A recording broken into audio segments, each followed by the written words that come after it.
अब हम बात करते हैं, अच्छा अभी तक जो हम डिफ्यूजन पढ़ रहे थे वो किस में हमने पढ़ लिया, सॉलिड का लिक्विड में पढ़ लिया है ना, पोटेशियम पर मैग्नेट का पानी में जो डिफ्यूजन हो रहा है वो हमने देख लिया।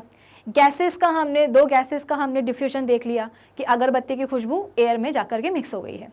फिर इसके अलावा हमने 2 लिक्विड्स का भी आपस में डिफ्यूजन देख लिया, इंक पानी में जाकर के डिफ्यूज़ हो गई है। इसके अलावा हमने, क्या हम सॉलिड का सॉलिड में डिफ्यूजन देखते हैं? अगर कभी आपने नोटिस किया हो कि सपोज समर ब्रेक हमारे शुरू होने वाले हैं या विंटर ब्रेक वगैरह शुरू होने वाले हैं, तो हम क्या करते हैं कि बोर्ड पे ना आखिरी दिन, वेकेशन के एक दिन पहले बोर्ड पर बहुत सारी चीज़ें ना ड्रॉ कर देते हैं कि हैप्पी वेकेशंस और ये और वो, और फिर इसके बाद में हम 15 दिन की छुट्टी के बाद जब हम आते हैं तो जब हम उस बोर्ड को साफ़ करने की कोशिश करते हैं, बोर्ड साफ़ होता ही नहीं है। वाइट बोर्ड है ना, मतलब ब्लैक बोर्ड है जिसके ऊपर हम चौक से लिख रहे हैं। अब वो बोर्ड साफ़ क्यों नहीं हो रहा है? रोज़ तो जब टीचर पढ़ाती है उस पर जब वो लिखती हैं तो वो बोर्ड आसानी से साफ़ हो जाता है, लेकिन जब हम 15 दिन के गैप से बोर्ड को साफ़ करने की कोशिश कर रहे हैं तो वो क्यों नहीं हो रहा? क्योंकि बोर्ड के पार्टिकल्स के बीच में चौक के जो पार्टिकल्स है ना वो डिफ्यूज़ हो गए हैं। चौक भी एक सॉलिड है, बोर्ड भी एक सॉलिड है, तो दोनों ही सॉलिड के जो पार्टिकल्स हैं वो आपस में डिफ्यूज़ हो गए हैं। लेकिन सॉलिड आपस में, मतलब 2 सॉलिड्स आपस में डिफ्यूज़ तो हुए, उनके पार्टिकल्स डिफ्यूज़ तो हुए, लेकिन इस डिफ्यूजन में ना टाइम लगता है, स्लोली। तभी तो रोज़ बोर्ड पर लिखने पर जो भी आपने लिखा है वो आसानी से मिट जाता है, लेकिन 15 दिन के गैप में जब आप आओगे फिर उसको मिटाने की कोशिश करोगे, फिर वो इतनी आसानी से नहीं मिटेगा, फिर गीले कपड़े से पोंछना पड़ेगा। क्यों?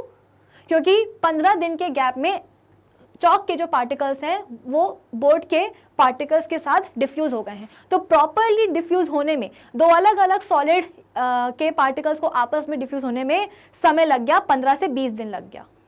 ठीक है, चलो अब हम बात करते हैं स्टेट्स ऑफ मैटर की। इतना आपको समझ में आया ना? तो अभी तक हमने इस चैप्टर में क्या क्या पढ़ लिया है? हमने मैटर की डेफिनेशन समझ ली है, क्लासिफिकेशन देख लिया है, पुराना वाला नया वाला। इसके अलावा हमने और क्या पढ़ा है? और हमने ये सीखा है कि मैटर किस चीज़ का बना होता है, पार्टिकल्स का बना होता है, पार्टिकल्स का नेचर कैसा है ना, बहुत छोटे होते हैं।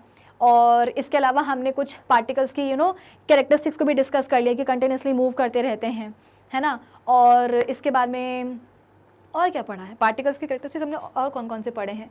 कंटिन्यूसली मूव करते रहते हैं, और बताओ मैं ही भूल गई, उनके बीच में स्पेसेस होती हैं और उनके बीच में फोर्सेस ऑफ अट्रैक्शन भी लगते हैं। ठीक है, तो ये सारी चीज़ें अभी तक हमने पढ़ ली हैं। अब हम आ जाते हैं कहाँ? अपने स्टेट्स ऑफ मैटर के ऊपर। तो हमें पता है कि मैटर जो है ना अराउंड अस एग्जिस्ट करता है 3 फॉर्म्स में, सॉलिड में, लिक्विड में और गैस में। अब सॉलिड के एग्जाम्पल क्या हो सकते हैं? लकड़ी, लोहा, stone, sand, gold, ice, pencil, book, needle, ये सब क्या हैं? सॉलिड के एग्जाम्पल हैं। लिक्विड्स के एग्जाम्पल क्या हो सकते हैं? पानी, milk, petrol, kerosene oil, alcohol, cooking oil, juice, cold drinks etcetera.